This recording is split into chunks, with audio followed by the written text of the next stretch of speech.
Good evening and welcome to the Poetry of Justice show with JackieRay Phillips. It's your girl, Lori G. So excited to join you tonight.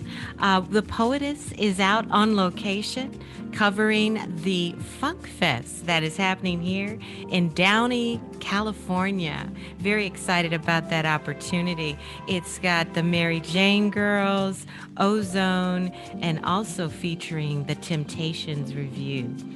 So, again, we come to you here each and every Saturday from 6 to 8 p.m. And we're so excited to be here with you. And we take a couple moments to recognize the owner of this proprietorship, Mr. Kevin Nash. JackieRadio.com. All right. To Mr. Nash, we thank you for giving us the opportunity to have this platform and to be able to reach out every Saturday from 6 to 8 p.m. and bring you some exciting and wonderful programming. Before we get started tonight, we've got a real treat for you guys, but we want to make sure that we acknowledge our sponsorship here. As always, we say hello to Gingy Productions and Entertainment Company with your girl, Lori G. We also say thank you to APS Muscle Cars, who supports us each week here. Guys, if you got those toys, those big boy cars, and you need some place to store them, Memo, M-E-M-O, is your man to take care of all of those things at APS Muscle Cars. We also thank our sponsor at WMPJ Steelworks, who's here and supporting us. And then our last sponsor is Mr. Chef Mac with G Babies Catering. G Babies is the official caterer of Gingy Productions and the Poetry of Justice show. So summertime is coming around and you're going to be having those backyard get-togethers. So make sure you look up Chef Mac on Instagram. He'll handle all of your catering needs. So I am so excited. Rashid, what about you? So excited to be here this Saturday. Why, yes, I am. I am very excited to be here. Great, guys. We have one of our old friends joining us back. We'd like to welcome back to the radio, Mr. Polo Grit, right? Woohoo! So what's happening, Polo? What you been up to? I've been well. You've been well? I've been well, yeah. Great. After my kids and, kicking it with my wife. That's a good place to kick it. You got that beautiful queen sitting next to you. Well, you have brought a team of individuals. So I'm going to ask you to provide introductions for us and start with your lovely wife that's just supporting you and lifting you up. I can just feel it through the Zoom screen that she got your back. Oh, back 100. Always. Oh man, more than 1,000. Yeah, this 1,000%. Absolutely. This is my rock, Siobhan Anderson. I've been, this September, it'll be 13 years I've been married to her. Oh. And, I've known her for 18 years in December. So, well, congratulations. That's wonderful. Congratulations. Oh, yes. Thank you. I appreciate you for joining me. Thank you. Absolutely. And then next we have my man, Hollywood Ty. I'm so glad you are here. I salute you, fam. Awesome artist out of the Bronx, man. He can do it all, So he's bringing R&B back. He can hang with the rappers, but he's bringing R&B back. So, that's my man. Well, very nice to meet you, Mr. Hollywood Ty. And I got my man right here, Mr. Fred Rohan, Signature Fred. He's part of the Signature team, the hardest working management team I know. So salute to you, Fred. I appreciate you. No one hit the streets harder than my man right here, man. He's always hitting the streets, man. Always making things work. So appreciate it. All right. Well, nice to meet you, Mr. Signature Fred. And I got my man Brian right here, Mr. Cappuccino. if it wasn't for this man right here, I wouldn't have a place to create right now. I mean, he for him to be here, I'm able to have a place to do my collaboration projects and things like that. And he's always there. He's the executive producer. He's like the chief engineer. So I always go to him for advice. So I appreciate my man, Brian Cappuccino, man. Hey, well, Hey, welcome, Brian. Welcome. hey, thanks for having me. And Marlon Avery, this is my man right here. This is actually my youngest brother, but Right. he's also my man. And we have a BeatStar page together, so I appreciate him. He does promotion advertising for him. So thank you, Marlon. And then last, Problem. How everybody's doing tonight? Good, good. We're glad you're here with us, Marlon. Welcome. Appreciate it. and last but not least, I got my man from the Windy City, from the Go, the Shy. This is my man. I've known this man for a minute, REA. You want to hear the Chicago grit, that's my man right there. So he can definitely give it to you, but that's my man. We've been rocking out for a while. So I'm glad that he's able to join us, REA. That's great. Wow. Nice to see you, REA. Now, were you able to get it where you can see us? You're on mute.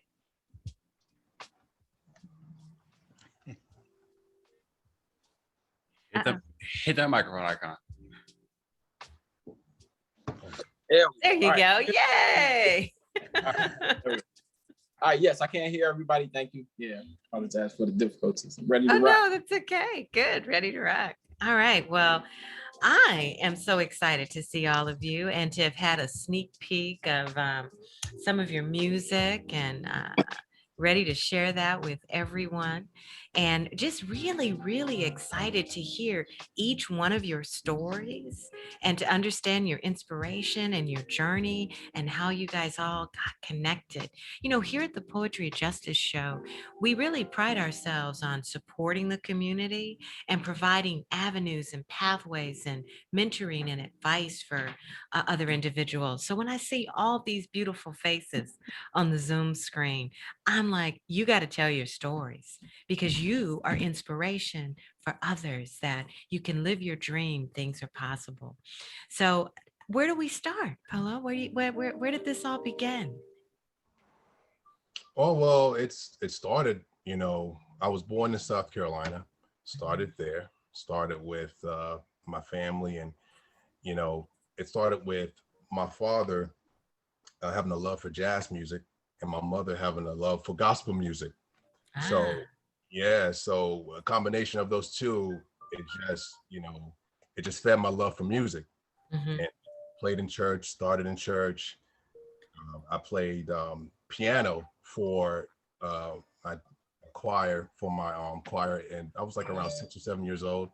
Played piano there, while my father played the organ on the other side. So we would play for the men's choir, and then also, from there, it went from there to me, doing concert choir in high school. So I just always had a musical, background.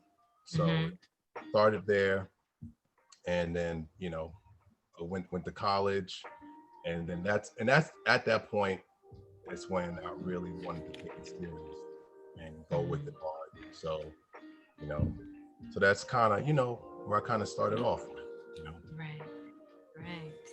Well, I'm also interested, I'm this really quirky, nerdy kind of person, right? Who's really interested in what I call origin stories, right? So you have a very exciting origin story, but I'm wondering if we can go around the screen and just get a little flavor of everybody's origin story about when you fell in love with music, about what led you to this pathway. And Marlon, since you the little brother, we're gonna pick on you. How about that? You want to start with us and share your origin story? I remember first, it was in Rock Hill, South Carolina, around 1991. And I remember, I believe, what is the brand? Was it a COS? Or it was an 8-pad beat machine that you had, and you also had a synthesizer. So That's the one that Dad bought. You're right. Yeah, the one you bought. So I remember when you started making music on that. So I remember it starting from there. And also with our parents, you know, my father loving jazz, and then my mother loving gospel. They would actually play good music. You know, my mom would play Helen Baylor. My dad would listen to Bob James. They would listen to really top-notch artists. So us being in the house, so we're able to listen to those sounds and pick up on those elements. Right. So that's where those, you know, that origin comes into play. By us growing up and our parents exposing us to good music. And then, you know, Mark had the gift to be able to play piano by ear. So that's to another level by being able to incorporate the music that he's hearing, and then also actually putting the life through the actual instrument. So our parents seen that, so that's why they bought that stuff. So, you know, that stuff wasn't cheap. You know, we had a couple of keyboards, and you know, we also had the 8-pad beat machine.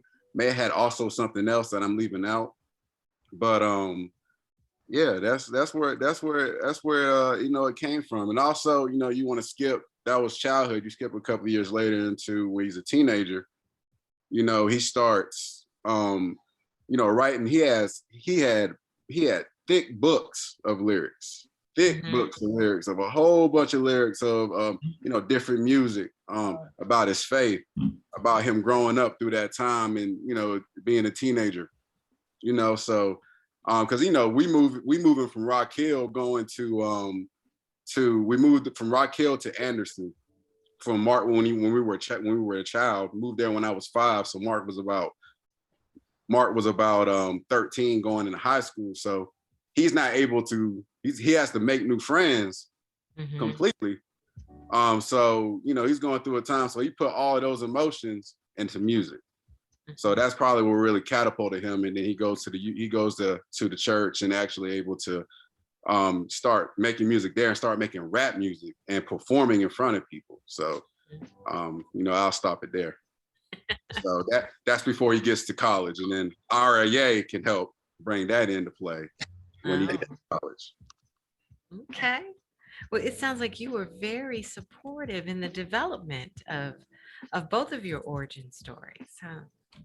That's great. Well, Yeah. REA, since you came up, let's hear your origin story. All right. Well, glad to be here. Salute to everyone. Music has been in my loins since I was born. I've actually, in my older years, was kind of running away from it and got in trouble with God because I had a responsibility to feel. And my father was around music heavily. He was with the likes of Quincy Jones. He did background for Shaka Khan and oh man, if I go down the line, it's just a host of people that he was able to just influence and sing in front of. He of course, the church scene also growing up. My father, he eventually became a bishop, and so the church became a part of my singing. Also, I was always the little child in the house with the Hot Wheels and singing some type of song. I fell in love very, very early with me. My father used to blast the Winans, and yeah, you had people like on that side, and Teddy Pendergrass and Luther Vandross and just a host of other Earth, Wind and Fire. Saturday mornings cooking the breakfast and the hot cakes and different things of that nature. So just growing up a little further, getting into the older years, my brother happened to go to college at Oral Roberts University, and that was where he met Polo. And my brother actually began the voyage of music, and I actually just jumped in just to be a support to him. So we was, growing up in the city of Chicago, it's definitely a jungle, and you can, I didn't want him to be, by himself with it. And once I found, that Polo was into production and making music and was into sound, it was an automatic kinship, and it was an automatic family drive. It's amazing when you meet people in your journey that are not your family, that God will send along your ancestors actually push your way And along with your work and what you do, people, great minds alike, and people that will help you in your journey to get your gifts across. That's beautiful. It's great. Hollywood Ty, what's your origin story? Well, me, just being a kid from the Bronx, a lot of people you see, you got Marlon and Mark, their brothers.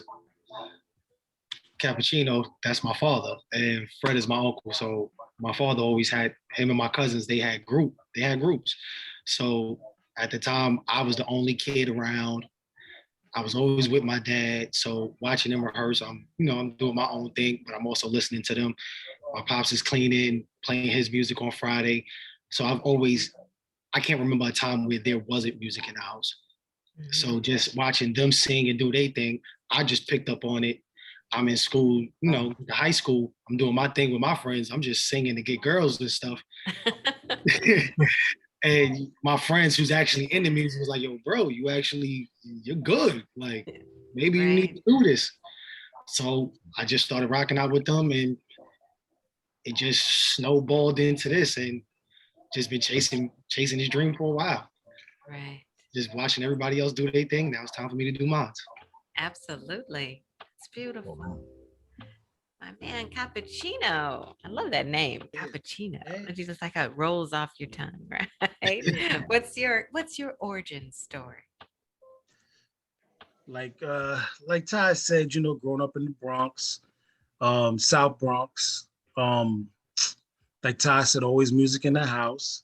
The story of the South Bronx kid. I was a kid who my mother had the record collection. Our family, we're the family who do the electric slide on Thanksgiving in the middle of the living room. We're the family who the radio was on 24 hours a day. Back with WBLS and Frankie Crocker, and all the way up until now, the radio was always on. Whether people were in the house or not. You know what I'm saying? And I was a kid who used to read. My mother had a record collection. I used to read the credits. I used to read the liner notes and all that stuff. Like I said, being in South Bronx, DJs, turntables, being able to see hip hop develop. Hearing doo-wop in the house, and how doo-wop transformed into because a lot of these guys who got into rap, or I'm gonna say hip hop because I'm a old head for the most part at this point. But to see those guys who went in from doo-wop and singing, and hearing the guys singing in the back staircase go into rap and hip hop and turn those doo-wop songs into rap songs, and to see all of that develop, it's kind of hard not to have that as part of your culture and your upbringing, especially when you don't have music instruments in the school. So, I always said I'm a DJ at heart, but because I couldn't afford my own turntables at the time, I had to become an MC. I had to use what I had, what God given me, and improvise from there. You know what I'm saying? And what he gave me was the voice, Right. So I developed that, but being around DJs and the whole culture. And like I said, the time when I'm coming up in music, Drake seems special because a lot of his raps are melodic. That's nothing, when you had the hood, when you had the gangsters and the robbers and the burglars, they sang like canaries in the back staircase. You know what I'm saying? Where they would sing beautifully 5-part harmonies and then come back and do raps and rock a party like it ain't nothing. It was just second nature. And growing and developing, always wanting my own equipment and always wanted to control my own. Eventually, throughout the years and where we at today, I was able to piece together a situation that now, because like the thing, dealing with Polo at this day and time, we meet each other along the way. Besides, Siobhan is one of my brother's god sister. So Siobhan is like a sister to us, and to see them come together and see that. And these two right here, the two of the greatest people on this planet. I don't care what nobody say. You know what I'm saying? These two great people, great couple, great parents, just great people across the board. You know, Thank you you. know, we crossed paths quite a few times, but this was the time that we said we're gonna make it happen, where Mhm. everybody developed and all of this has come together and said like now is the time. Sometimes you come across you cross paths and you want to do something, but for whatever reason it doesn't happen. And Mhm. this time crossing paths outside of family business, but crossing paths on music business, now is the time. Now everything seems to gel and flow and it's just blossom. You know what I mean? And Polo is really shining right now, really shining. You know, but that's my Beautiful. story. That's a beautiful story. Yeah. Beautiful. Frederick, what about your story? Yeah, unmute yourself, Fred. There you go. Okay, y'all hear me? Yes, we can hear you. Um, Pretty much is the same. Brian is my brother. Um, Siobhan is to me my cousin, not my brother's god sister because me and her around the same age. So when my brothers and them had shows and our parents off to their shows, we was the ones left behind and things like that. Yes, yes, we were. And, we was the ones left behind and being proud of them, knowing that I was going to be able to see the show because somebody was going to record it or whatever. So kind of like where we came from was like bragging rights. My brothers was like superstars to me. So looking up to that really drove me into music. And then Todd just sealed the deal when, he grew up and became as talented as he is. And then, like I said, like he said, Mark is one of the greatest people I know. Um, and then he's talented. Like he knows how I feel about him. I put him against anybody, any producer, and he kind of like sealed the deal for us because Ty was already talented, but we was missing something. So it's just like him and Ty's like Batman and Robin, like they just got a chemistry like no other. But again, like I said, it comes back from my brother doing shows and me being proud of him and getting into music and learning about music and same thing with Mark when listening to Mark's music and me learning about music because realistically I'm a basketball coach at heart. So I got into the music because my family's and the music is around me. So, Mhm. that, really just taking my time and sitting with Polo and sessions and talking to him and picking his brain. And he's a genius. Like my thing is marketing. I can market anything, so, Mhm. like they come with the product and I market it and we go from there and it just works as a team. Ty's the talent, Mark is the talent. My brother's a math scientist, is a genius.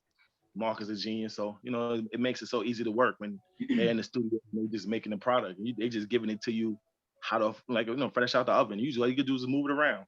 But for the most part, like I said, Mark is a amazing person. Forget what he do with talent. He's an amazing person. So, he knows my door is always open for him. I don't gotta be, he can walk right in. He know how it goes. That's For the most facts. part, like I said, it just works. And then I just love these people that's around me. So it just works. That's Makes it beautiful. easy. Definitely. And exciting and fun, right? It does. Yep. Yeah. Absolutely. Now we Absolutely. have saved the queen for last, right? The beautiful Mrs. Siobhan. What's Yeah. your origin story, darling? Well, I want to say my love of music has come from my parents. So I want to say thank you to them for that. My father was an avid jazz lover, and my mother was definitely a music lover into all realms of music, all genres, R&B, hip hop, old school. Um, very it was I remember fondly real quick, every Sunday there was a radio station, WBLS, and they would play the old school classics. And every Sunday in our household was that we listened to nothing but that. That's all we listened to was that. I couldn't listen to any of the other stations. I couldn't listen to any other music but old school. So I have to say that I have it kind of showed me to have a kind of an old school heart when it comes to music. And for me, my favorite era is the New Jack Swing. I'm very even to this day. I love New Jack Swing. I love them. I love it dearly. That's true. And for when I met Mark in 2003 through his aunt, we were set up as a blind date. And the very first day that I heard his music, I knew that Mark had it. he had that niche. He had that spark. And so few artists, what I find, being in the course of the 18 years that we've been together, so few artists don't change. Sometimes they just stay in one place. They stay stagnant. They don't change. And I have watched this man, his music evolve. I've watched it change and grow. And even in the music that you'll hear this evening, which is just amazing with the collaboration with this team, it's just amazing how the growth you would see from when he first started to now. It's just amazing. It's really showing his character. It's really showing who he is and why everyone loves him and why everyone, has much respect for him, because it shows in his music. So for me, it's been a pleasure to be a part of this ride. And, when you love someone that has that artistic spirit, and it's a real spirit, and it's not just something that's a hobby, but it's an actual love of the art of music. And it's endless on where it will take you. And I'm just happy to be a part of the ride. And the team that he's working with, from Brian, from Marlon, from Hollywood Ty, from Frederick, from Arahi, to Shatia Nerese, all the artists that he has worked with, it's just amazing the collaborations that he has made. And I'm looking forward to much more. So I'm just happy to be avid rider and support. That's facts. That's beautiful. And I can feel through the computer all the love and respect that you guys have for each other. And I can only imagine that helps contribute to the beautifulness of your music and the ability to do things that are really spectacular. So we want to just jump right into it, right? Polo, where do you want us to start? You've sent us about, I think, 8 or so different songs. So let's I know our listeners are just chomping at the bit, waiting to see what is it. I've heard all these beautiful origin stories. How have these people collaborated, and what did they put together? Which one would you like us to start with? Well, I want to start off with Want Me. Want Me with it's Hollywood Ty featuring Fat Man Scoop. And I love that record. Okay. Yeah. All right. You queued up? All right. Well, Rashid said he's ready to go. So sit back, guys. Here we go with Want Me.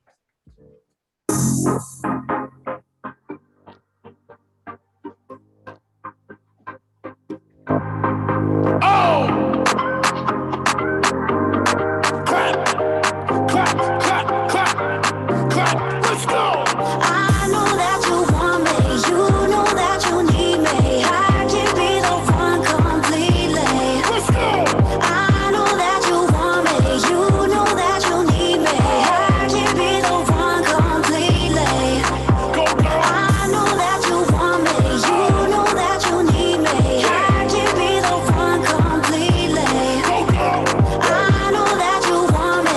You know that you need me. I can be the one completely. Bring it in now. Listen, baby, you're so fine. So fine. Damn it, baby, you blow my mind. Like that. Think about you all the On my time. mind. On my mind. Baby girl, you're one of a kind. Don't care what they say, wanna make you mine. Baby girl said I don't waste time. Do me a favor, don't waste mine. Baby, a diamond, I like your shine. Fell in love with your waistline. So slowly, bring it to me, give it to me, and control me. Baby, show me all that I need. I know that you want me. You know that you need me. I can be the one completely. Hey, hey, hey. I know that you want me. You know that you need me. I can be the one completely. Let's get it, let's get it. I know that you want me. You know that you need me. I can be the one completely. No, no, I know that you want me. You know that you need me. I can be the one completely. no, bring it in. She said, Holly, I'm ready to go. Okay, lips don't got me one more. Babe, give it to me, fuck the phone. Play, got up and down in that hallway. Rock your hips, lick your lips. Girl, when I dip, yeah, you dip, we dip. Rock your hips, lick your lips. Girl, when I dip, yeah, you dip, yeah, we dip. So strong, give it to you all night long. Talking to the break of dawn. Baby, is you holding on? Baby, can you ride that top freeze? Got what you need, come give it to me, baby, please. God bless you, nobody sneeze. Welcome to Hollywood, here go your dreams. You know that you want me, you know that you need me. I can't be the one completely. I know that you want me, you know that you need me. I can't be the one completely. I know that you want me, you know that you need me. I can't be the one completely. I know that you want me, you know that you need me. I can't be the one completely. Let's go. Stop, please. I got what you need. Do what? Give it to me. Stop, please. I got what you need. One drop low. Give it to me. Stop, please. I got what you need. Back it up. Give it to me. Stop, please. I got what you need. Let's go. Let's go. Give it to me. Wow. That is amazing.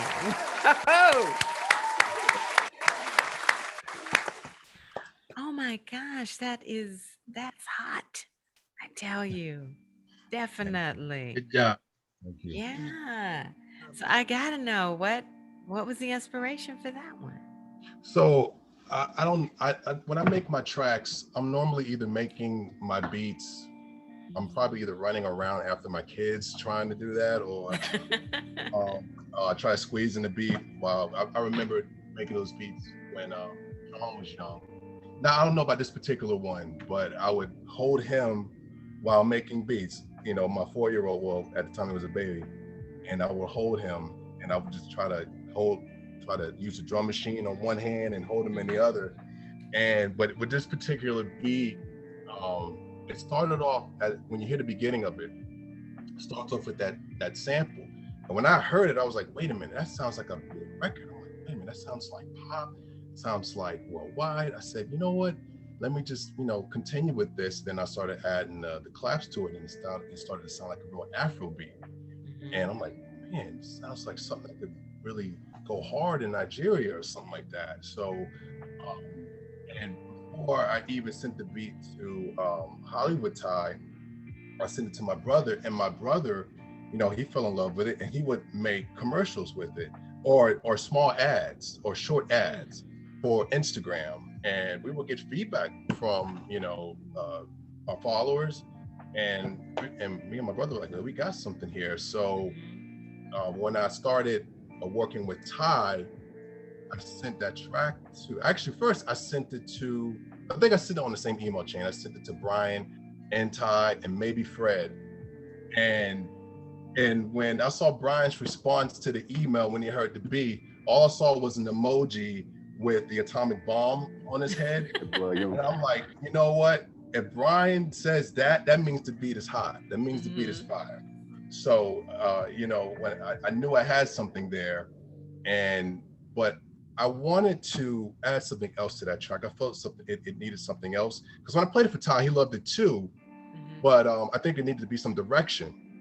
So I started to go around some of my sound packs, and I have vocal samples that like acapellas that I could add to my beats, so I can kind of give direction to the artist of where I want it to go.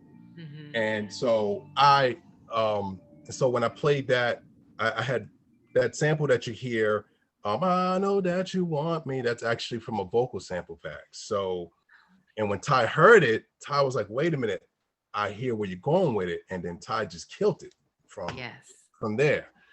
And it didn't stop there. I mean, it was a fire session. We enjoyed the session. Shout out to Brian for the link with Fat Man Scoop. Like, I gotta hand it to him. I don't know how he made that happen, but it was just that extra icing on the cake, and that's what made it the record big. So shout out to Brian, shout out to Hollywood Ty, shout out to Fat Man. Wow, it is definitely hot. Definitely hot. So how did it feel working on this project? on that particular song. On that song, yes. Oh man, it felt like a dream come true when I heard that come together. I Mhm. mean, that record is, you know, and so for so long, I mean, I used to just make beats, and you know, I really didn't have an artist to work with. So I just make so many beats and so many beats, and just to hear that track come to life means everything. It's like just how it organically came together, and that's and we talked about it earlier about how amazing the team is. It's a team effort. It is a complete team effort. I mean, you are only good as your team. So I mean, I have a real strong team. As you can hear that record, that's a real strong record. I mean, when we go into the lab, Ty gives us 100%. I mean 100% is an understatement, but he always goes in there and just delivers. And so when he delivered on that record, you know, I loved working on that record. It was a fun record. It was an easy record. It was easy. It just came together organically. Right. So it wasn't even work. It was just an enjoyable ride. You know, Mark, I love that you said you're only as strong as your team, right? Because that's so very important. I mean, through life, I talk about villages, right? And that you rely and depend on your village. So I'm interested in the team. What did you guys feel? What was your experience along this journey? I mean, I heard the record. Yeah. I heard the record, like the instrumental, before anything was on it from the beginning. And I listened to it maybe 30 times in a row when I first heard it, because I already knew it was hot. Right. You know, because I listening to these major artists out here, because that was during the time where, you know, you got a lot of major pop artists. You listen to Major Lazer, you listen to these Avicii's and Calvin Harris. And I'm like, hold on. I hear them tracks and I heard this, and I don't hear much of a difference. Only thing that I'm missing is a production team behind it. To actually, what you're missing is the element of Ty. What you're missing is the element of Cappuccino. What you're missing is the whole element of everybody coming together, you know, figuring out how to get the collaboration with Fat Man Scoop to make that thing come to life. So I mean, I'm to this and many more, man. I'm extremely like proud of this project, this song, and just ready for more. Yeah. Let me tell you, every time we do a record, in my case with Ty, every time we do something, when I get home, I email it to my old group members, which is my brother and my cousin, just to get their cosign. So look what we did today, because these are the people who I started with. These are the people who, when they was playing the Jackson 5s, this is my little crew when we got together and we performed those steps. You know what I'm saying? So we spend a day at Fred's house in PA in the basement, and we come home with a track. When everybody sends off the rough mix or whatever, I send it to my brother, my older brother. He hits me back if it's hot, it's not, it's great, it's not great, whatever it is. And listening to the track, like when I first heard it, I remember being on the Cross Bronx Expressway, going to work to Long Island. And like Mark said, he sends his email and whatnot. And I was like, that's just listening to the music. That's the one. And I had to convince Ty to write something that I have a lot of DJ friends, and I have a lot of, and it's like, it has to be a record that if they never heard it, the first 4 bars, they know whether or not they could play that at a party, just something. We need something. We do stuff as creative that means something to us. But every now and again, you have to get off your high horse and kind of give and feed the system. You know what I'm saying? And when I heard this the track alone, I was like, yo, that's something we could give to the system, and we made our way to PA, to Fred house in the basement, put it together, emailed it to my brother who lives in Wisconsin. And I was like, yo, Damon. But just as a sidetrack, throughout the years, I had my own program, and I grew up with a lot of party promoters. So I used to do video shows promoting the party promoters here in the New York City area. And so I know a lot of promoters, I know a lot of DJs, and in one of my parties, I actually had Fat Man Scoop reach out to me because my name is pretty, our last name, our family name is pretty recognizable in these 5 borough streets. And for whatever reason, Scoop was online and he saw the last name and he actually was I related to Damon Rohan. So I said, yeah, it's my older brother. So they used to go to school together. And so that was the end of that. So when this record came together, I said, you know what, I need to get Fat Man Scoop on this record. So I knew Scoop's DJ. I knew my brother and his best friends, you know, they all went to the same high school together, all boy high school together. And so I'm preparing my long speech that I'm gonna reach out to Scoop and I say, remember when you reached out to me, you actually was Damon, my brother. I'm getting this whole speech together. And before I could even get to the end of the speech, he said, your brother already reached out to me. Send me the record. You know what I'm saying? So, you know, my brother had already jumped 10 steps ahead. And your brother already told me. So I had this whole speech ready to go because I wanted to kind of guilt trip him, obligate him to do this record. I knew so many of your people and I want, you know, but he already heard about it and so it was no problem. He did it, sent it back, and that's pretty much all she wrote. You know, it's that village, you know, that continues to come together and put out great product. You know what I'm saying? At the head and lead of my guy, Mr. Polo Grit here. Yeah, absolutely. Absolutely. That is great. Now, how do we get a copy of this? Where do we go to buy this? Where can our listeners get their hands on this? Hopefully the next couple of months. We're trying to wrap up the next Hollywood Tie project, and it'll be on there. It'll definitely be on there. We work on a couple other things with Fred leading the way, a couple of time together, a couple of loose ends. You know, Fred want to talk about that. I let Fred talk about that. But we got some great things in store. You know, a strong sophomore project with Ty. Yeah. I can't wait, because if this record is any indication of what's going to be happening, that's just super hot, I tell you. Yeah. Thank you. Yeah, absolutely. All right. Yep. Frederick, did you have something you wanted to jump in with? I was just saying that we got so much music, we can put out a bunch of albums. So that's a good thing. I'm sending over these packages. Sending over these packages, and it's crazy because the packages would be like 10 beats, and I be wanting all 10 of them. My son is starting to rap. Mark is helping my son with that. Todd's actually working on 2 projects right now, so that's just telling you how much Mark works. Todd has a project coming out, Sex Tape, and then he has the Hollywood Todd album. The new album is coming out. So that Fat Man Scoop record definitely be on there. So that's just letting you know that Mark really have, like I said, we got records. We got so many records. I don't even know how Mark picked. I don't know how long it took him to pick records to play for y'all. But tonight, I'm getting the feeling, Polo, that you grinding all the time, right? You just grinding, huh?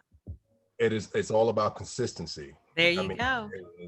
You have to continue to work, and especially when you have talented artists that you're around, you know, they're always got projects working on. You got to stay ahead of the game. I mean, this music game is always changing. It's always evolving. The sound is always changing. So one of my contacts that I was in studio with him a couple weeks ago, he had made a mention about my sound, and he said, you know, I played him some upbeat pop beats, and he said your sound is it's retro, it's also current, but it's also futuristic, and that reminded me of the attributes of the Most High.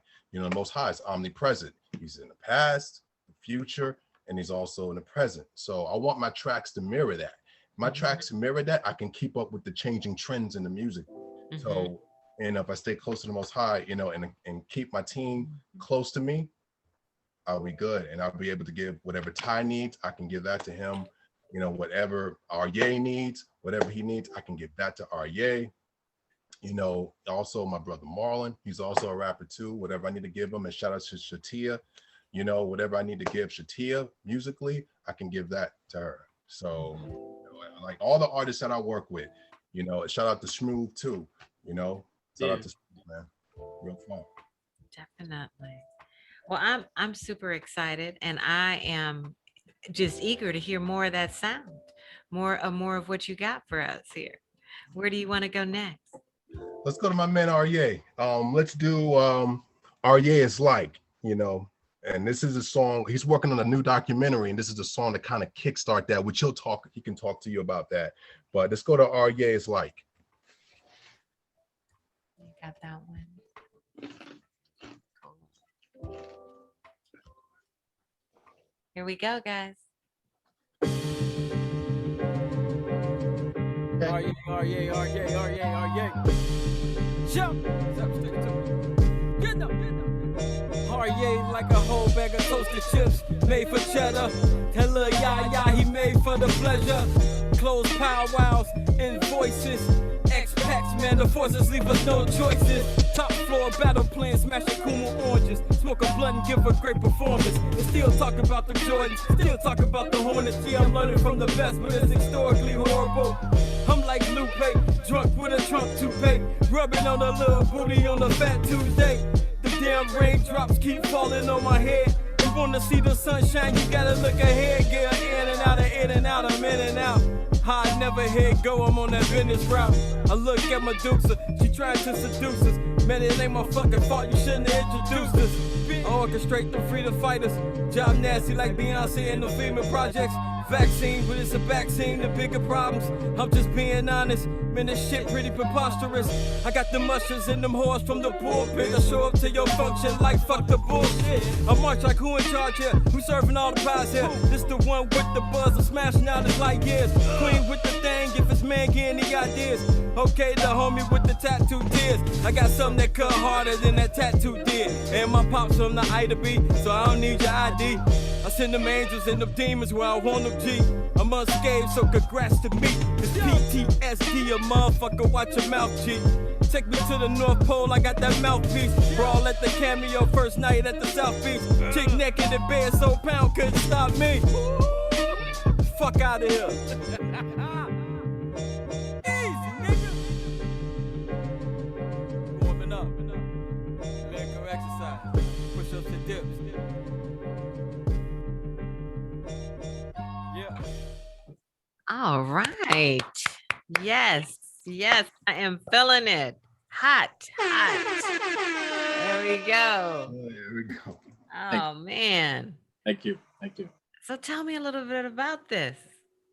Well, you know what? I just want to start by saying, like, I remember the agony of waiting 2.5, sometimes 3 weeks for those 2 CDs in the cases to come in there. I used to be with women hanging out, and I would get that call and like, hey, the CDs came, like, hey, I gotta go. The music is here. And I remember, man, me and my brother always like meeting up at that place, getting that music, and we were waiting until the sunset would start the set. And I don't know if you've ever been to Chicago, but it's nothing like that ride down Lakeshore Drive, where you can see in my opinion, the most beautiful city in the world, the skyline. And we would literally get in the car, put the beat CD in, turn it all the way up, and ride down Lakeshore Drive, listening to every single beat, every single song. And by the time we came back south, we would have the whole CD would be done. We would have the whole songs written and everything. We calling them back, scratching and itching, like send us some more. Or we, you fiending for it, huh? Oh, fiending for it. And his beats were it was so unorthodox, and it was so just different. And I remember telling him to, drop this and take all the drugs out and do it. It would be like specific, like directions. I want it darker. I want it, because we began to create a relationship of the actual content. He know how I'm coming. He know what what we would speak about. And he just would continue to just make, just different type of beats, different type of sounds. Like his music got us. I mean, we started at the Cotton Club, the infamous Cotton Club in Chicago, places like Subterranean and Funky Buddha Lounge. These are historical places in Chicago for Pink House, that's known for Pink House and that whole circuit and genre of music. A lot of hip hop historians come through these venues. I mean, we've taken his sounds all the way coming to New York and performing at the infamous Tunnel and meeting JackieRay and Lori performing in front of Dipset, like to his music, and we talking crazy, we popping, and we saying some slick stuff about New York and Chicago, and kind of going crazy, and then leaving there and going over to East Orange, New Jersey, and we been in the studio and mixing and mastering, and Tretch from Naughty by Nature comes in the studio, listens to the music, listens to his production, and you have his sounds pouring through those type of speakers and situations and in these rooms around. Like I'm just so blessed and honored to be able to ever, put my thoughts and my words to his music. He is hands down my favorite producer, period. Like whenever I have those blocks and when I'm trying to run away from the music, when I'm just trying to live life and do me, it's always his production that wakes me up, and it always stirs up that, I would say, that church on the inside, and really that conscious pull. My brother was also in the church. Third grade, he was in the school newspaper, and he would write poems, and he was doing plays and different things of that nature. Even, shouts out to our parents, where third grade, I was taking piano lessons. We were going downtown and me learning the piano and sound. My father would play a lot of Stevie Wonder, also Prince, people that were able to play every single instrument. So that was also important in the development of me making that sound. And I mean, and you got songs like "REA is Like," as soon as I heard it, it's always the same reaction with him, where it's just, oh my God, like he said, with the emoji, with the, like, yeah, you get those moments when you hear just his emotions, and when you hear his grit. And I remember him coming to Chicago on a lot of different occasions, and like I was in the jungle and a lot of street stuff going, and man, for the mix, and he's kind of seeing that pain and that grit and kind of where we're coming from, and then he will always be able to go back and then come with a whole new package of sounds and everything. And this one, when I first heard it, I heard the hip hop. I thought about Nas. I thought about Nas being youngest, sitting on the steps with the hoodie on. It's always a homage to hip hop. Like it just screamed hip hop to me. My bucket list was always to even touch or sit on top of that lion down at the Art Institute of Chicago in our beautiful city. And we just have fun every time I go in there. Like, he has made me master one takes. I go in and, the first time we lay it down, me and my brother's song's done 10 minutes flat, we one taken. And I just thank him for really, really bringing that out of us. I used to always bug him and encourage him to keep, never stop. And I'm just glad that, now he's starting to get recognition, and he's starting to get just movement and network, and he's starting to get progress from all that hard work. It was so many just hours playing with that MPC, and so I'm right. Never stop. It's just a testament, and if you never stop, everything comes your way. Right. Amen. Yeah. Amen. Stick with it and keep grinding. As artists, what advice would you provide for young folks or older folks too, people who want to follow their dream, whether they've had another career and now they want to do what matters to them, or someone who knows music has always lived inside of them and they're just starting out? What do you do to stay inspired? Because, as you say, REA, it can be hard, right? There are obstacles. Where do you find that motivation to continue that grind in the face of that adversity? Well, again, his production always pulled me, always tugged me, and I I know as a human being the talents that I possess. I know as a human being the talents that he possesses. It is our responsibility to cultivate, to protect, and to mold the gifts that we were set from ground zero, from the very beginning. Sometimes we're born with these talents. A lot of things you can acquire skill sets just as you get older, and you have those things that just, they're like thorns in your side. They, no matter what you do, it's in you, it's a part of your vibration. So every time, I would hear Polo, or I would even see him, I know he's working. I know he's doing something to perfect the craft. I know he's doing something in a positive and in a way that's going to facilitate, that's going to help others, and that's going to get someone else to a better position. He's so selfless, and he is just so dedicated to the institute of the music. It's so amazing. I've never really met anyone like him that's just so dedicated to it. I mean, it's so hard to get in. I mean, can you imagine just going in and creating something from scratch, no sound, and really putting, those emotions and those feelings and those experiences, into those things. So that, like, Polo is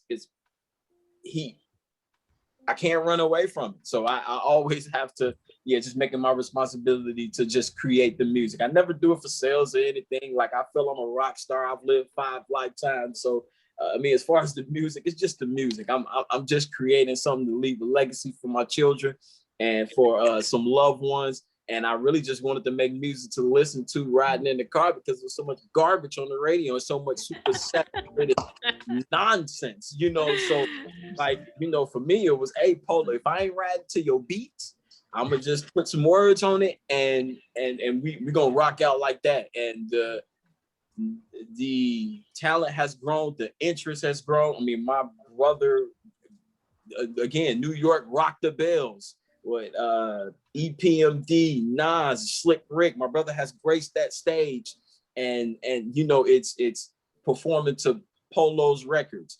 So we have always been on the grind, always been, the placements to Bad Boy of the, what was it, the Making the Band show. I mean, we've really tried to put ourselves in the position, and this time just kind of being behind the camera and and just making the music. All the platforms are available now. Your own digital venues are available now, and as long as we don't forget the street team and we don't forget the physical concrete, we can always build and use this music to push forth our issues and our endeavors. Yeah. Facts. Absolutely. That's true. Now, I just feel so much positivity and love amongst you guys as you talk and share. It sounds like you inspire each other. Is that what happens? That if one part of the family falls down, the rest of you are there to rescue? Yeah, Yes. it does. It definitely does, because I remember I wanted to create something, because I'm a video creator. I went to school for advertising at the University of South Carolina, so took videography. So I love to be able to make people feel good visually, aesthetically. And one thing that helps bring that all together is Mark's music. It gives me a vision to be able to visually create. And also, Mark's his music is coming into play where it's giving me an actual product, a great product. So a great product for the public that I can actually use my skills to bring it together. So that's why I'm Mark's making all these great beats. So I got to make all this great visual content, and I got to keep it going. And also, that's part of the gift that God gave me. So I'm wasting my gift if I'm not trying to get better at that part. Everybody in this team here has a gift. We all have a gift to do something. So, and you know what that gift is. This is a matter of fact if you're trying to work at it consistently or not. And that's the main thing you said about what advice we can give the younger the generation, period, all generations. Because everybody, whether if you 15, whether if you 10, 20, 50, 40, you can all start working towards your dreams and start working hard at it. Because because in the truth, we all got to go sometime. So it's a matter of fact, what are you going to leave your legacy behind? What do you want to leave it with? Do you want to look back at your life and say, oh man, you know what? There was a time where I was discouraged, but there was a time where I started going real hard and I really tried to go after what I really love. And I really went hard at it. And I really put forth effort. And I really remained humble. And I really, stay connected with my people and my network to try to do it. Because that's a whole nother part, the fellowship, bringing in the fellowship, bringing in your people, bringing in your family, bringing in your loved ones and your friends, and trying to build a legacy together and be prosperous together. So that's music that transcends anything else. So like to piggyback off what Marlon and both RA said, and you were talking about inspiration or encouragement to young people getting into the game or getting into the game of music. I think that's just it. Whatever you do that and do that well. Because if you try to spread yourself thin, you try to do this, you try to do that, you try to do that. You're going to spread yourself thin, and then you're going to kind of get lost, especially when it comes to music, especially if you're a producer or an artist.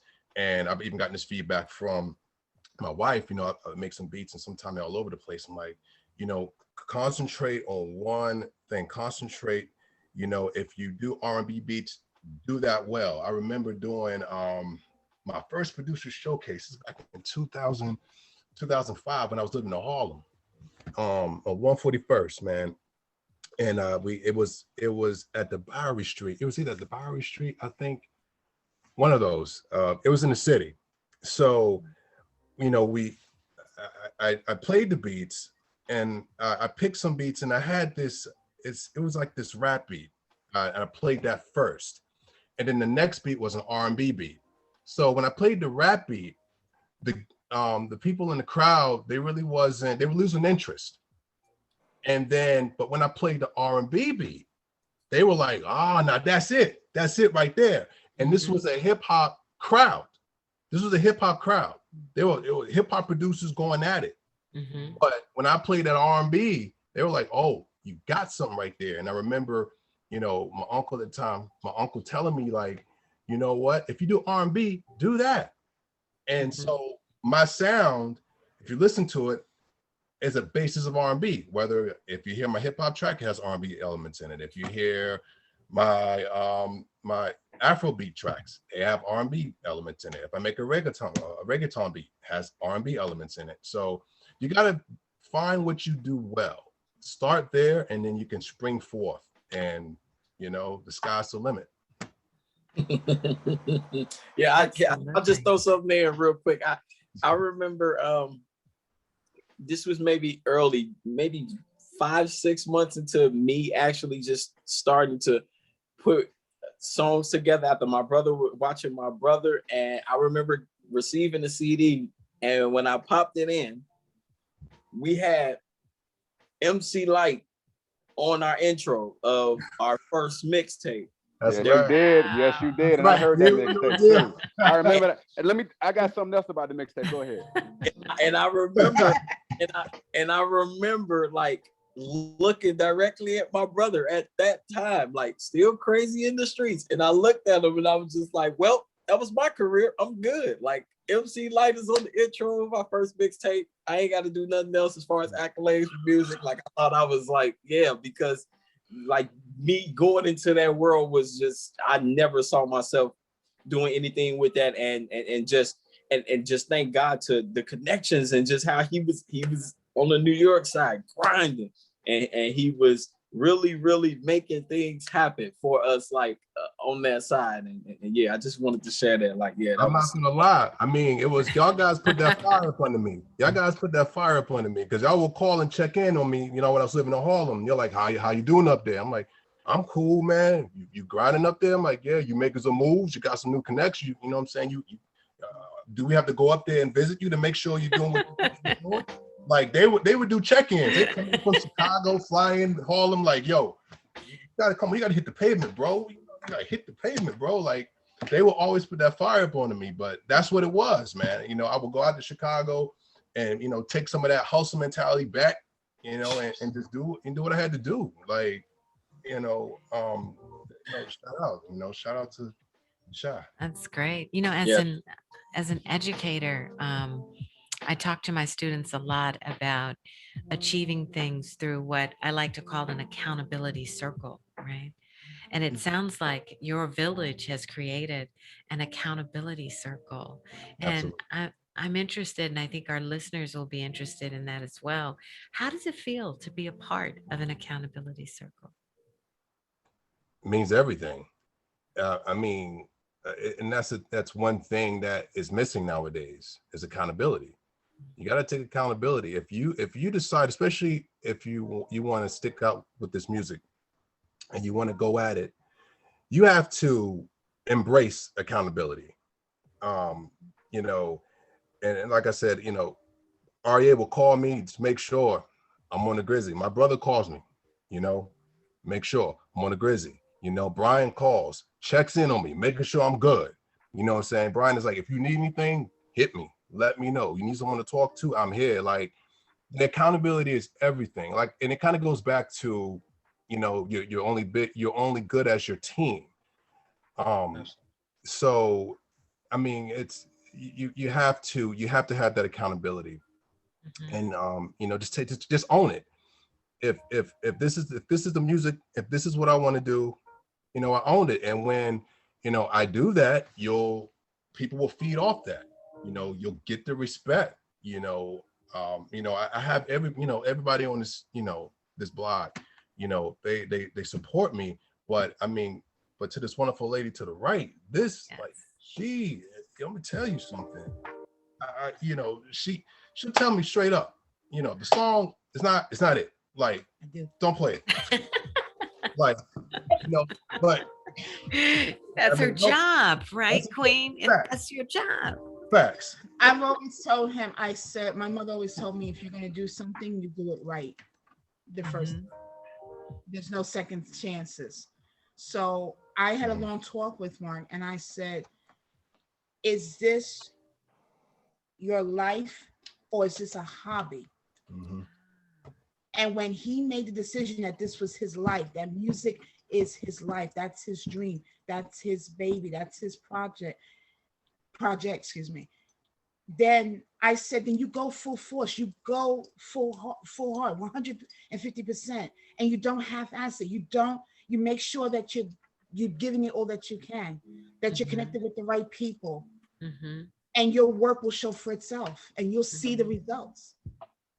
So it's just in the timing, I think also had, you know, a lot to do with it too. Sure, absolutely. You know, there was a lot of times that he had tried and it didn't work out, but I don't know, right now it just seems like this is it. I mean, and one thing I forgot to say is, you know, I started seriously making beats around 2001. I mean, I always had synthesizers, you know, growing up, I always had instruments, so I will always be musically inclined, you know, making music. But around 2001, so you figure that's about, you know, almost 20 years, and it was off and on. I took off like 9 years, like 8 years. I didn't do music at all. I mean, and even, you know, some of my closest folks was like, oh, Polo put it down, you know, he put it down. And I get it, you know, I had to, I had priorities I had to take care of, you know. I had a family. I recently got married, and I had to make sure, I want to make sure this marriage thing is right. So let me focus on that before I bring the music back into play. So, you know, I took off, you know, like, so it was off and on 20 years, but I started back, and I don't know what it was. I just felt, I just felt a difference this next go around. And I guess, and my wife put it in my ear, like she just said, she's like, look, if you're gonna do this, do it. You got to do it right. You have to, you got to take these calculated risks and do it right. I like that. Can we talk a little more about calculated risk? Yes. So calculated risk. So might as well let me say, right? So so COVID has modified everybody's life to some degree. So and that's the thing that we were talking about, accountability, right? If you hold yourself accountable, you know, COVID could either bless you or it could deteriorate you. So COVID kind of created a peculiar situation with me. I was a senior manager in the rental car industry, and and this is shortly after, a few months in to COVID, and my wife, was working from home because she was remote, and we have 2 kids, both with special needs, and they had remote classes too. Mm-hmm. So my wife came to me and was like, "Look, you're an awesome provider. I appreciate you, but I need you. I want to ask you." I mean, she didn't, say, come home. She was like, "I want to ask you, could you please, come home? I need you here. There's other types of provision other than just financial provision. I need you, in the home as a support. I need you to be a stay-at-home dad." And I had to think about it. I'm like, wow, I had to figure out, well, do I want to continue working and see my household go down, or do I let this job go? Because I could, the job is going to keep going whether I'm here or not. So let me just go ahead and just let that go and pursue this window here, this opportunity here. And not only is it an opportunity for me to be a stay-at-home dad, to take care of my family, but also this is the opportunity to hit the music right now. While you have this window, while you're a stay-at-home dad, let's go. And so, so to go back to, what you're saying about the accountability and support in the window and going all in, like I have to really thank my wife for that. Really, even that encouragement made me work harder. That encouragement made me grind harder. That encouragement, I've achieved goals that I didn't even think that I could achieve. So, to God be the glory. So that's why, this team, I'm so thankful for every single person on this panel. I'm so thankful. In fact, as I get older and as I continue to work more, the more thankful I am for them. The more thankful I am for Ty. Whenever he blesses a track, I'm so thankful. I'm like, yes, he got that beat. He's going in. Like, it's the greatest thing. Same thing. REA. Same thing with Marlon Avery. Same thing. With Shatia. Same thing with my man Shmoove. Like, it's just, it means everything. And so, I don't think things happen by happenstance, right? I think all of our steps are numbered, and there's a particular reason and a direction for why things happen. I mean, we hear and I'm not downplaying COVID in any particular way. Believe me, it's been horrific, particularly, out here in LA, and I think also back New York and East Coast. It's been just horrifying. But I think if we look deeply, there are some blessing stories that lie within that pandemic.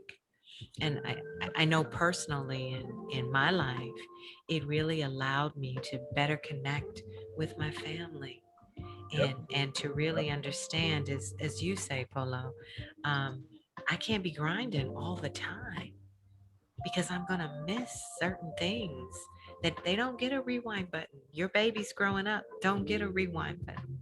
We can't visit 16 or 15 or 4 or 3 again, right? I have a beautiful little grandson, and the pandemic has allowed me to truly bond with him because I've been home for a year and a half, and he's been with me for a year and a half. So, there is that little bit of lining that has existed as we've all reworked and changed our lives. So this was your opportunity, and you have definitely seized it and grabbed hold of it and done a wonderful, wonderful job. Thank you. Well, I'm excited to hear another track. What about you guys? Absolutely. Where we go now? We're gonna go to, I actually got to shout her out because, shout out to Shatia. Shatia is the one that actually invited me to the show. Yes, the beautiful Shatia. Yeah. So shout out to her. I'm gonna go to a music video for her called "Do Better." Do better. All right.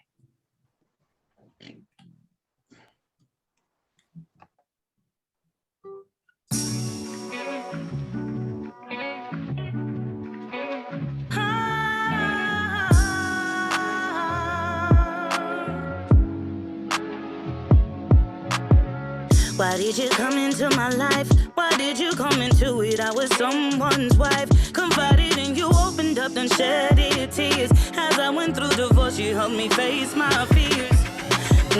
Grieving the loss of marriage, you caused more strife. Wanted me to yourself while you were the man in her life. Why did you hurt me? Give me more pain. Not answering my texts or calls, I was going insane. Thought I would be your queen, to your throne, not reign. Instead, I lose another notch to your belt you gain. Playing with pieces to a puzzle, it was clear to see. The man I grew to love, he did not love me. I need to do better from the start. Before I give any man access to my heart. I need to do better from the start. See the signs doesn't hit me, so I won't get torn. I need to do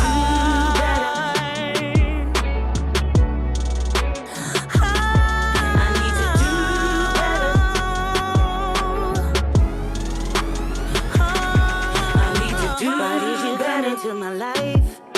It's selfish of you to come and just walk away. Why did you come into my life? I'm not the type to chase and beg you to stay. Why did you come into my life? To see what you can take from me, just come and then just leave. Why did you come into my life? I can't believe I lost in love again and again and again. Why did you come into my life? Why did you come into my life? Oh, why did you come into my life? I need to do better from the start. Before I give any man access to my heart. I need to do better from the start. See the signs doesn't hit me, so I won't get torn. I need to do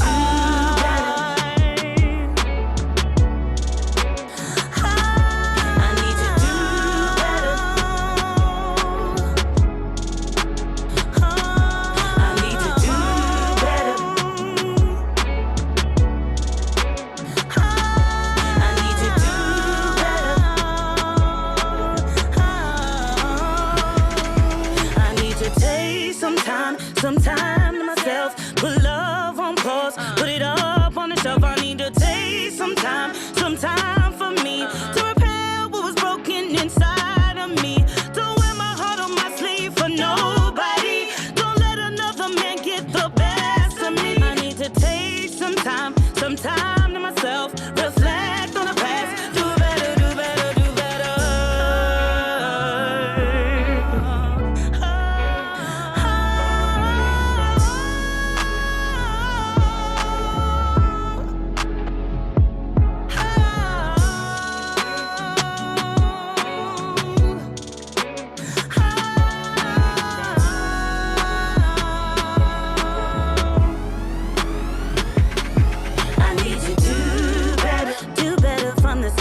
Before I give any man access to my heart. I need to do better from the start. See the signs doesn't hit me, so I won't get torn. I need to do better.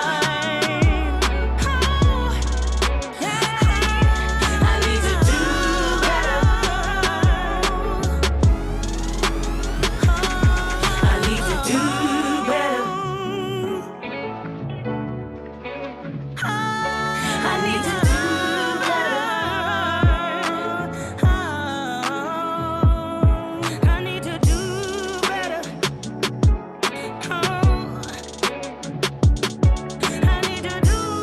do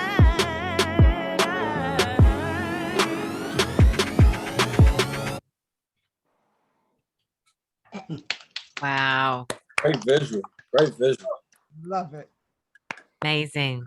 Absolutely. Love it. Beautiful Shatia. Absolutely. Yeah. Now, I think when Shatia and you were here, she was working on an album called the D Series, right? And you guys were getting ready to release that. Has that album dropped? It has. It's available.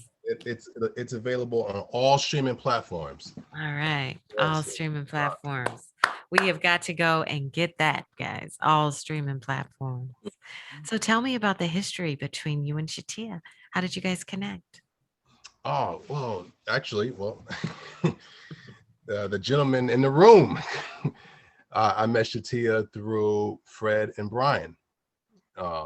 So, you know, shout out to them for, I think it was, it's either, I don't know which one, but Brian had told me, hey, you know, there's this, you know, artist. She has like I think you may have said she has an Erykah Badu vibe. I don't know if that's the case, but either way, she was like an R&B artist or something like that.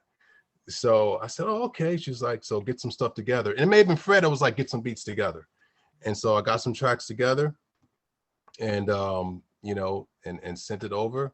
And actually I sent them to Fred, and I think Fred sent them to her. And so, and actually it's funny because a lot of the beats from that batch that I sent to Fred, she actually picked a lot of those beats. So pretty dope. Like, so, but yeah, that's how that came together. And then we had our first studio session shortly thereafter, and it was history from then on. And yeah, we're working on a new project too, you know. All right. Hey, an exclusive here on the Poetry Justice Show. Look at that. That's true. No, that's really hot. Do better. Definitely. Loving that one. Okay. Remember, guys, on all streaming platforms, you can get the D Series album with Miss Shatia. Great. All right. What else do you have for us, Marco? So I got my man Smooth, man. And he has a song called Cuban My Link. Okay. Cuban my link, yeah, couple of paint. Told these niggas, I'm just gone at night, but sleeping in weeks. They off at the bomb, that's all I be hearing from freaks. They never be long, they gotta compete with the streets. No sir, no sir. Loaf boy bread getter, regular toast up. All times paid off, good ones did too. I remember rent due, mama always came through. Now a nigga on his own, couple homies dead and gone. Some still come round, some still drop calls. My goal self-taught, whole fit not false. Whole lot shit cost, valet my Porsche. Cuban my link, cuff of the pink. Told these niggas, homies is gone and I ain't been sleeping in weeks. They off at the bomb, that's all I be hearing from freaks. Like that shit up, they loving me long, ain't gotta compete with the streets. Look, no face, no case. Got with me, we ain't leaving no trace. Big bottle, yeah. Hot that cold case. Roll dice, no ace. We chunk stone age. Pick them like any mini mighty mo. Spike up the soda with a heavy foe. Chillin' with shorty, she ain't even know. This be the coolest shit a nigga spoke. Listen, I ain't driving no boat. Don't know what you be getting into. We ain't playing those jokes. Cuban my link, couple of paint. All these niggas, homies is gone and I ain't been sleeping in weeks. Peter, my niggas, they off at the bomb, that's all I be hearing from freaks. Talk to me, bitches. They loving me long, they gotta compete with the streets.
Exactly. Exactly, Lexi. Yes. You, you know Fire. what's funny, right? Bomb. You know what's funny is right. It's because only Marlon, because I'm watching Marlon, right, and only Marlon can really understand the journey that Mark is taking because, like, you know, he knows those times when they're kids and they, you know, where when a person starts out to do something and it's annoying to the house, you know what I mean? And you trying to watch TV, you try to do other things. And I really think Marlon is probably the only person, maybe in Sean's and Siobhan's second, where you know, before it becomes production and music, it was a bunch of noise at one time.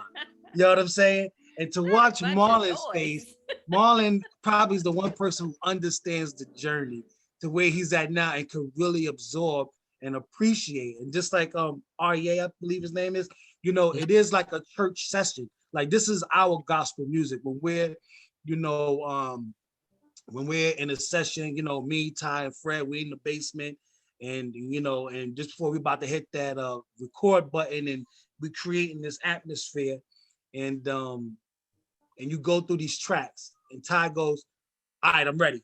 You know what I'm saying? There's a spirit that develops in the room. You know what I'm saying? And I said, Marlon, I'm pretty sure saw it when it was just a seed being planted to now where Ty is, as far as I know, is developing to this spirit / movement. You know what I'm saying? And I'm curious to know, like from Mark, at this at this point in time where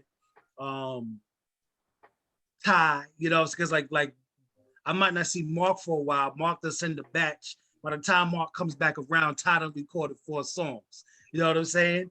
And today, I had to hit Mark on, you know, in the background because Marlon, I guess, did a promo video, and I was like, "Yo, Ty already did something."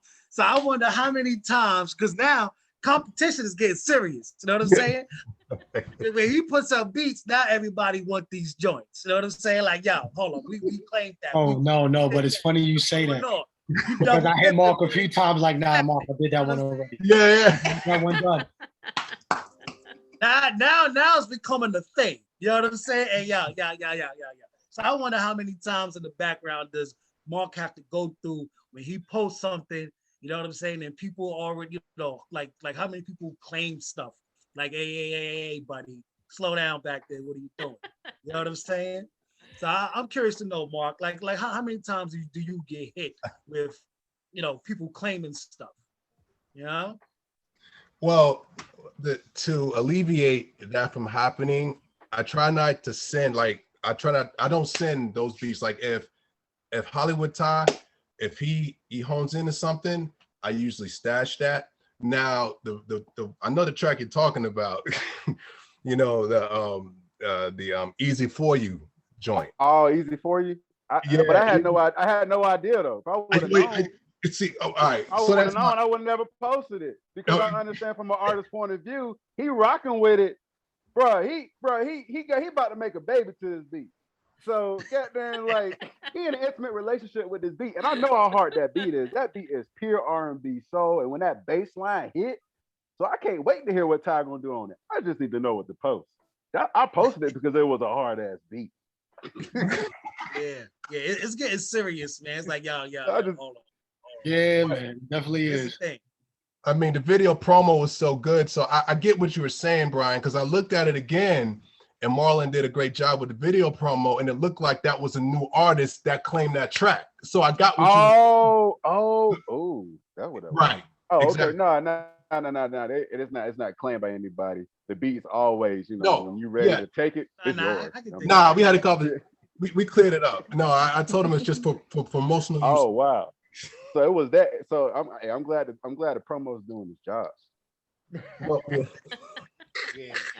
The beats are getting tough. The production is tough. You know, you say, Brian, it's getting competitive, really huh? Yeah, definitely. Yeah, everybody want their little piece. You know what I mean? And claiming that's a beautiful thing, right? Absolutely. It's great. I mean, it's a great problem to have. Hey, but you know what he can do? He can always make more. Well, And that's the goal, sir. That's you got Holloway Ty RAA, you got Shatil, you got these other artists, you got Smooth, when you need something, it's theirs. And then Mark, that's the great thing about his profession, is that he has this great product, and then he can just create more with his hand, with his mind, his soul, and his spirit. Marlon, I'm really interested on what Brian put on the table about, way back in the beginning when it was just noise, right? Did you always think of it as hot music, or was there a period way back growing up that it was just noise? Oh, man, when everybody start out, they gonna suck for a while. Ain't nobody just jumps out and just Michael Jordan with it. Nah, Right. they gonna it was time where it was noise. There was time with me and Myron, our other brother, man, middle brother, my older brother too, man, we was laughing. Man, trash. Cause we we comparing it to what we hearing in the industry. Right. We comparing it to Timberland. Yeah, we comparing it to Timberland. We comparing it to 2000, 2001. We comparing it to Outkast. We comparing it. I'm like, man, why you can't get that guitar melody and put that bass line to it like that? Why you can't do that? Then I realized, it's a process, because that producer probably been producing since 1987. So I made that beat in 2001. So, but yeah, and also Mark had a lapse too. So yeah, it wasn't always 20 years like all together consistently, but definitely probably about 12 to 14, which is still very, very, a lot of time. And then when they go back to RAA, when they were talking about the MC Light, I heard that mixtape. That was the first time I was like, nah, this is legit. That's when I didn't know RAA. I didn't know Quincy back then. I knew him, but I never met him personally. But yeah, I heard man, Quincy was off the chain. I heard that. But also and his brother Quincy, I forgot the brother Kenny. Kenny, my bad. Yeah, Kenny Joe. Yeah. So they had that mixtape, and they also did a beat. I know y'all know Sade. So the artist. So they had took the sample from the Sweetest Taboo beat. Ooh, chopped up that Quiet Storm where she's singing, "It's a quiet storm, never felt like this before." Chopped that up, and then got there and they got on that thing and they started spitting. If y'all could hear that track today, that track was made in 2008, 2007, 2008. That track was a hard track. They took so think about Mark with his, when you hear them R&B beats, you hearing the progression today. You take a Sade sample and you chop it up. So you just let you know Mark gonna get back to chopping up some of them dope R&B samples, and then hopefully get one of those cleared, and Ty get on one of them things, whoever y'all mix it, and then we're gonna make it happen that way. You see how I'm thinking in the future? Well, Brian tasked me for a track. I haven't forgotten, Brian. I have not forgotten. That track has always been in my spirit. To chop up a old school sample and put a twist on it. So Brian, I'm still gonna work on that project for you. So. And you know what? They're gonna do something great, because you know what? I'm gonna leave it at this, because they respect the music. A lot of people in the industry, they selling out. They don't respect the music. They just out there just whatever. They don't respect the people who came before, because you all know better than me. Back then, they was making music. They picking up the instruments and playing the music. Today with evolution of it, of course, the sample pack, that's where it's at, because when they, as soon as they started able to incorporate that in production, they start using it. But back in the day, those soul artists, man, them jazz artists, man, them R&B artists, they was doing it. And these people got respect for all of that. So they're going to do something great. And they also understand the modern sound. So y'all going to put it together. Have it be a part of it. Most definitely. Absolutely. Most definitely. Yeah. I mean, I just thank him just for his ears, and his sound is so perfectly unorthodox. It used to, we were so raw and just so, I mean, back then we was calling ourselves rock and roll, and it was just, we wanted things crashing and banging, and he brought that out of us. And again, I just want to, thank you for just listening to yourself and listening to your ears. And I mean, you know, in your story about your queen, like that's what it takes. And just to you, just salute for, you know, us as artists, we put a lot of time into this. We put a lot of attention that the relationship doesn't get, fatherhood doesn't get, whatever career industry that you're into, along with your talents.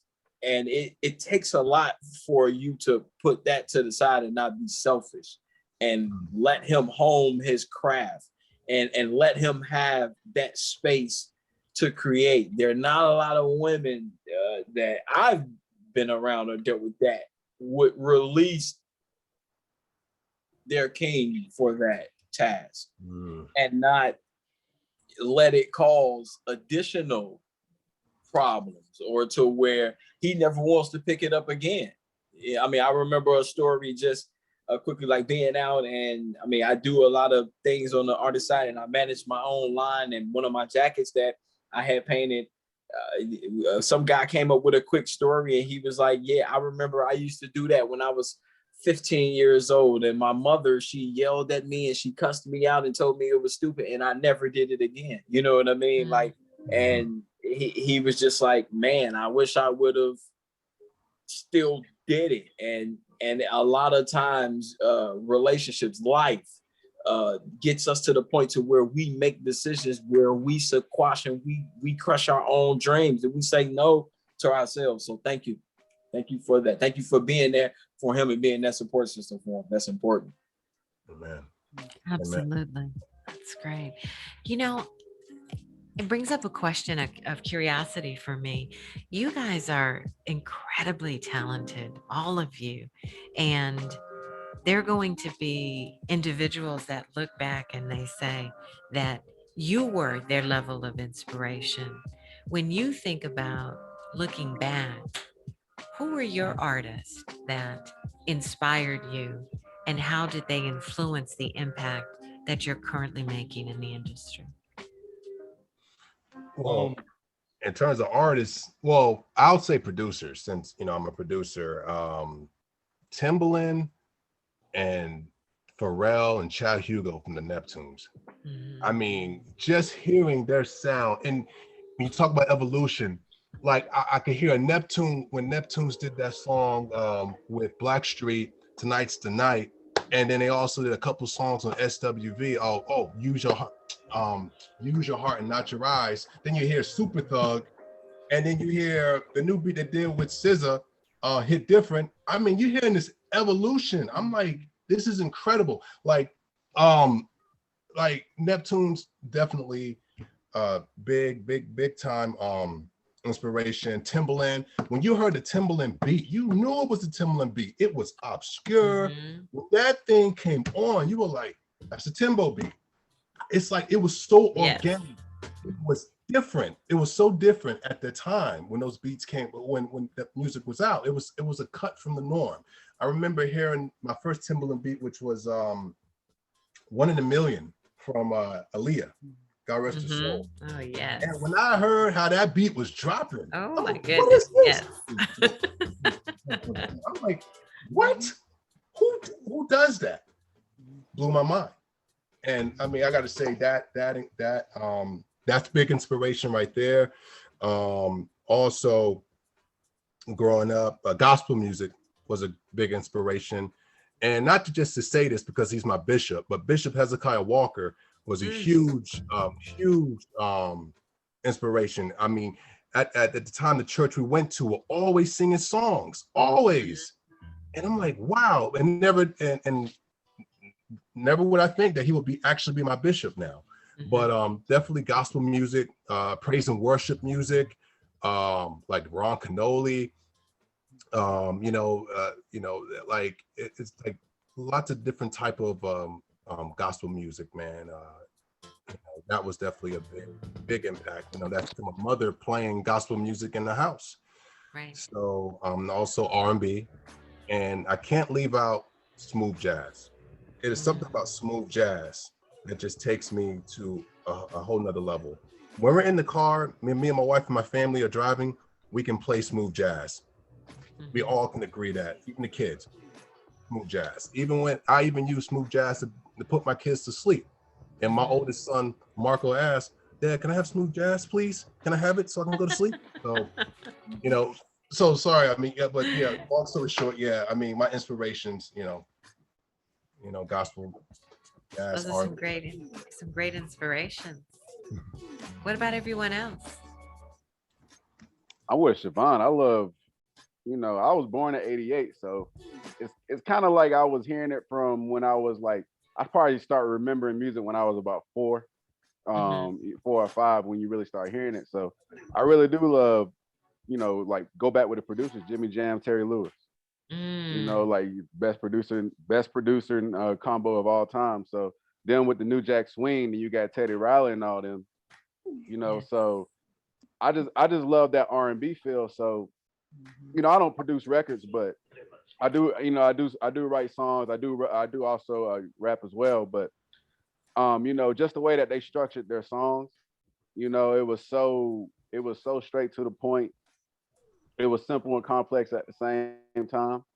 And you know, I just kind of take a motto of just trying to write music, of just trying to connect to people's soul. You know what I mean? But you know, but I just love the way that how Mark is versatile, how he has all these different genres of music that comes from that. So he has you know, he has dope pop records, he has dope R&B records, he has dope rap records and hip hop records. And you know, that's just a kind of a testament to all the music that we listened to growing up. Now, what would you say would be the pop influence? Because that's a big one, Mark.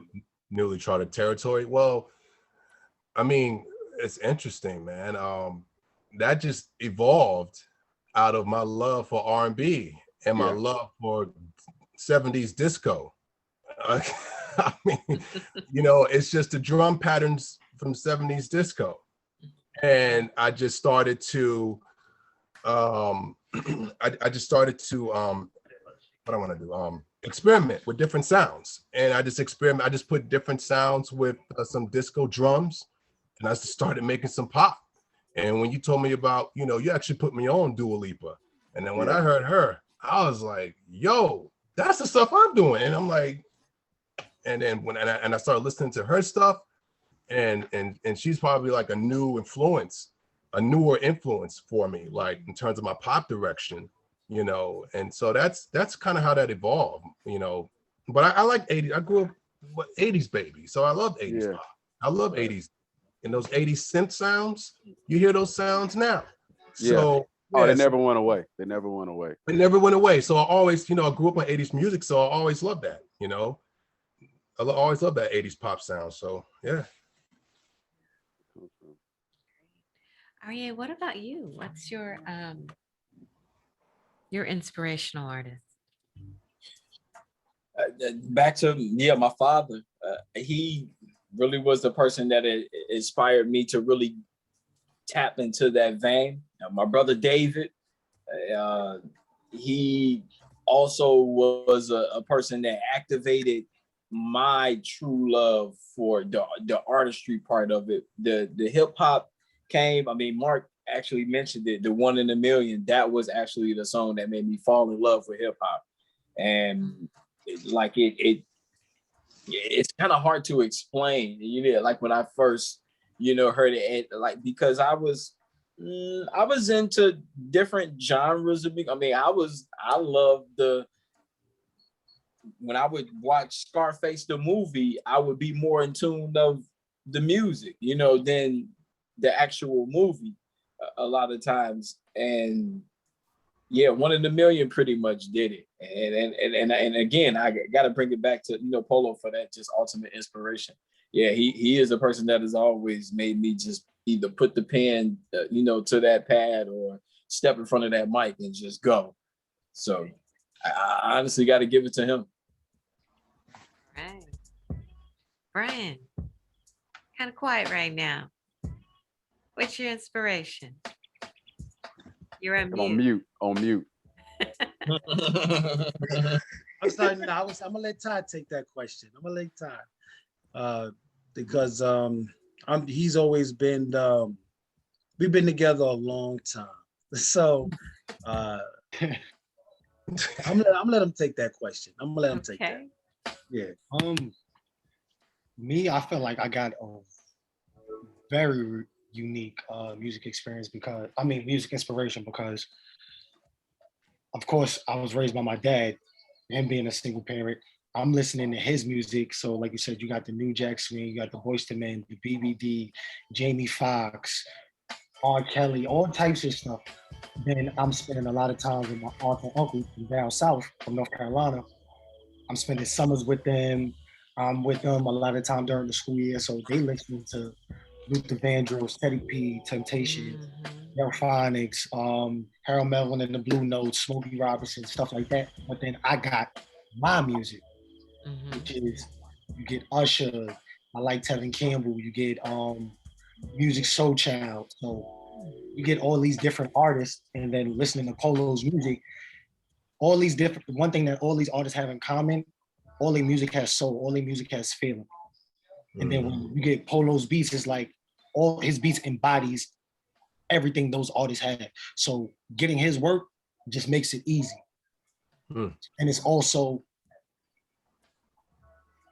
nostalgic. So it's a breath of fresh air with everything that's out now to get that. So now I get to put my twist on it. So you get these 3 different generations of music with today's sound. You get yesterday's content, but also the times before emotion, the feeling, when music actually meant something. When, I don't care, people would play, hey, this song made me think about you, listen to this. Right. That's the kind of music I want to make, and that's the kind of beats he makes. So it just, like I said, it makes the job easy. So like he said, he's putting music out like, hey, yeah, this is for sale. Yeah, listen, bro, that's off the market. I already heard that, and that one is already recorded. We just waiting to get that mix. Sorry to let you know that. Hey. That's just a testament to how good at how good he is at what he does. Absolutely. So, like I said, he's great at what he does. Makes it easier for me. So when it's easy for me, when I give it to my father, give it to Fred, it's like, man, listen, we're gonna push the button on this. This is easy work. Right. Yep. So that the inspiration, the accountability, all of that, it all makes it so much easier. As long as everybody do their part, it's a well-oiled machine. It's going to keep moving. That's right. That is great. Beautiful, beautiful. You know, gentlemen and beautiful queen, I can't believe how fast the time went. We are almost out of time here at the Poetry of Justice show, but I think we have time for one more song. Polo, where are we going to go to wrap us all up here? So I'm going to play this record because I hated on the beat when I played it. It was, I didn't like the beat, but I think I either played it for Ty by mistake and I don't, but then he turned it and he made me love the track. He made me love the track. The name of the track is IDK. IDK. Okay. All right, here we go.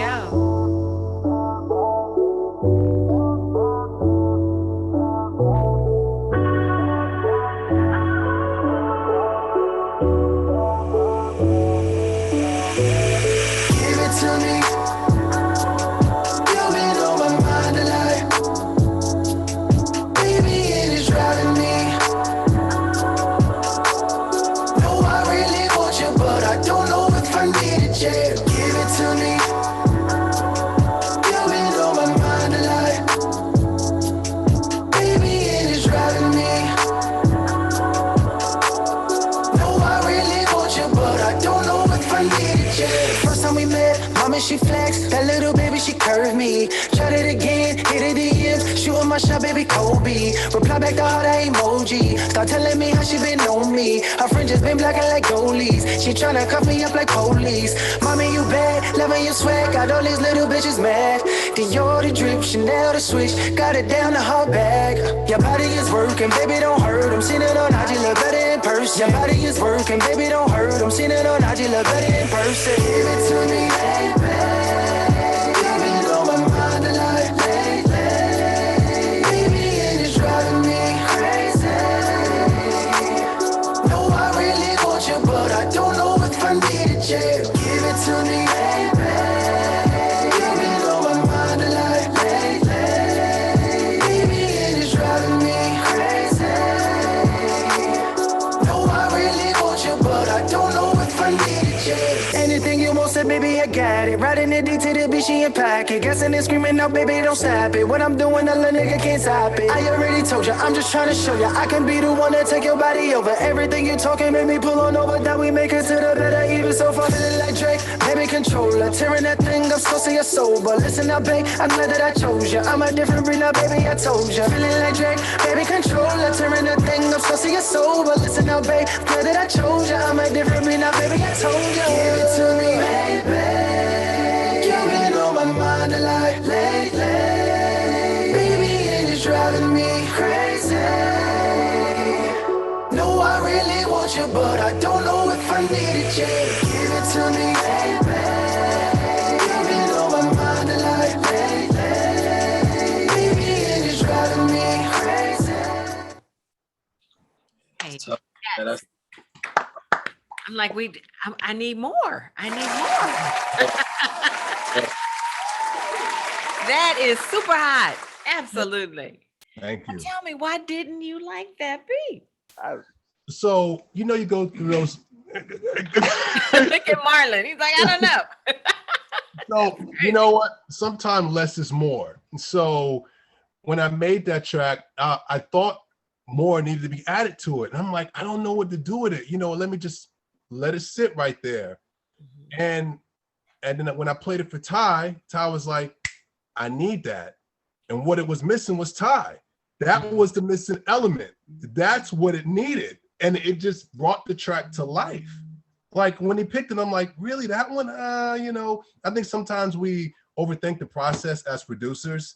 And sometimes it's just simple. Less is more. REA and his brother Kenny always used to say, take that out, take that sound out, take that sound out. Like keep the track simple. So, you know, and it was so open that Ty was able to just kill it. And he crushed it. And he just brought the track to life. And even when he's saying even in the hook, he says, I know I really want it, but I don't know if I need it. It's like, wow, he just really like some things you may want, but it might not be what you need. So, I mean, at the end of the day, he's like preaching in that record to me. So I love the record. Great work, Ty. I'm telling you. Thank you. Beautiful, beautiful. So before we get out of here, tell me what's next. How can we follow you? What are your handles? How can we support this creative journey? Well, you can follow me on the gram. On Instagram, it's Polo Pure Grit. That's POLO PUREGRIT on Instagram. And also I have a BeatStars page. It's puregrit.beatstars.com. That's puregrit.beatstars.com. puregrit.beatstars.com. Hit me up. Okay, that's great. And what about the rest of you? Projects, things you want to share, stuff you want our listeners to know? Yeah, definitely. Everybody, you can follow me on Instagram, the real Hollywood _Ty. Everything is spelled the proper way, the real Hollywood _Ty. We have my album out, Holly. It's on all streaming platforms, iTunes, Amazon, Google. If it plays music, it's there. It's there, absolutely. And YouTube, we have the Purple Clouds video out as well. We have 2 projects in the mix, sex tape, and we also have another album coming out. So be on the lookout for that. All right. We definitely will. We definitely will. I have so enjoyed all of you. Did you guys have a great time? Yeah, absolutely. Yes. Wonderful. Now, here's the hard part. Can I get you all to commit to return and keep us updated, visit us again, and just share your beautiful creative spirits? Yes, absolutely. Absolutely. That's a promise. Wait, yeah, just follow me on IG, RYA Forever, ARYAHE, the word forever. On my YouTube, it is Forever RYA. I actually run a brand. I'm doing a pop-up shop at the Bite of Black Business out here in Washington State for the Juneteenth celebration. So I'm doing that on the merch side, just doing something different in addition to the music. And yeah, follow me. A lot of content coming, the documentary coming soon. All right. That's great. Good. Well, I have had an incredible time. I've enjoyed meeting each and every one of you.